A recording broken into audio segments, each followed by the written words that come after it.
after no time to regret, kept his secret with the same old safe bet. Toutes les nuances de couleur. 50 nuances de couleur. C'est Paco Rabanne qui m'a habillé pour ce billet. Bon, je vous préviens, c'est de l'humour qui n'a aucun sens, et qui ne s'adresse donc qu'à ceux qui n'ont aucun sens de l'humour. Vous avez probablement entendu parler d'antisémites. Oui, je l'aurais parié. Sinon, vous ne sauriez pas ce que c'est qu'un sémite. Sérite, sémite, sémite, c'est gingivite. Quel rapport? Ah, quel rapport avec les dents et les arracheurs de dents? Eh bien, c'est probablement un accident, mais mes amis juifs sont tous dentistes. La formation est plus courte, la réussite plus rapide, et les interventions plus nombreuses. Donc il faut le reconnaître, ce sont de véritables spiritualistes. Oui, je sais, ça saute pas aux yeux, mais il n'y a pas plus spirituel que le matériel. C'est l'esprit des dents, dont la fonction cachée n'est pas de mâcher, mais d'articuler. Articuler les mots, produire un son, produire un sens. Tais-toi! Vous voyez, avec un édenté, vous ne comprenez rien. Je pose mon sceptre 2 minutes. Oups! Juif, humour. Non, je pèse chaque mot pour échapper à ceux qui me chercheraient des poux. Quand on sait tout ce que la quenelle a provoqué comme querelle, wouhou, wouhou, on préfère dire que la mariée était belle, comme elle était belle, mais qu'est-ce qu'elle est belle! C'est vrai, on ne se moque plus des juifs. On fait comme aux échecs, on roque pour ne pas se faire croquer.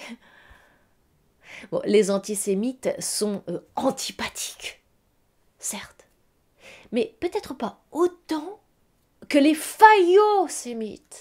Ah, les faillosémites, les faillosémites. C'est quoi, tiens, d'ailleurs, un faillosémite?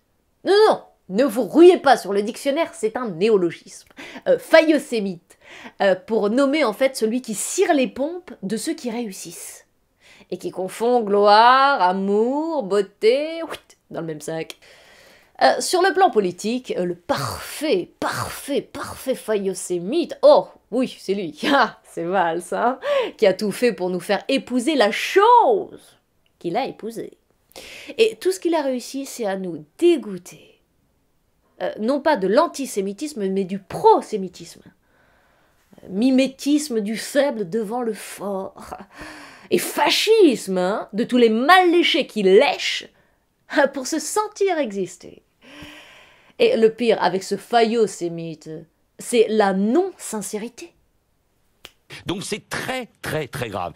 Je soupçonne Valls d'aimer moins les juifs qu'un Dieudonné. Ouais.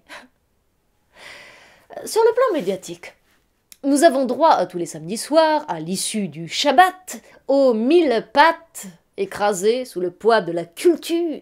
Yann Moix, l'obséquieux, qui sait ce que c'est qu'une opportunité. L'ami fidèle de BHL, qui fait fortune en louant ceux qui font fortune. Gloire aux vainqueurs, et puis malheur aux vaincus qui ne se sont pas laissés convaincre.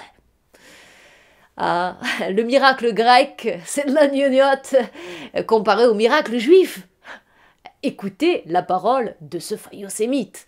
Je voudrais expliquer aux gens comment vous parvenez, et je vous en veux beaucoup pour ça, à dire des choses fausses, mais qui vous font porter une responsabilité énorme. Il y a eu une utopie extraordinaire au XIXe siècle. Une utopie, puisque vous aimez les utopies.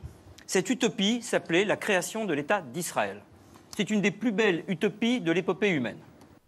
Donc les faillosémites, vous l'avez compris, ne sont pas sémites, mais luttent à mort contre les antisémites, à un point tel qu'ils finissent par vous rendre leurs juifs antipathiques.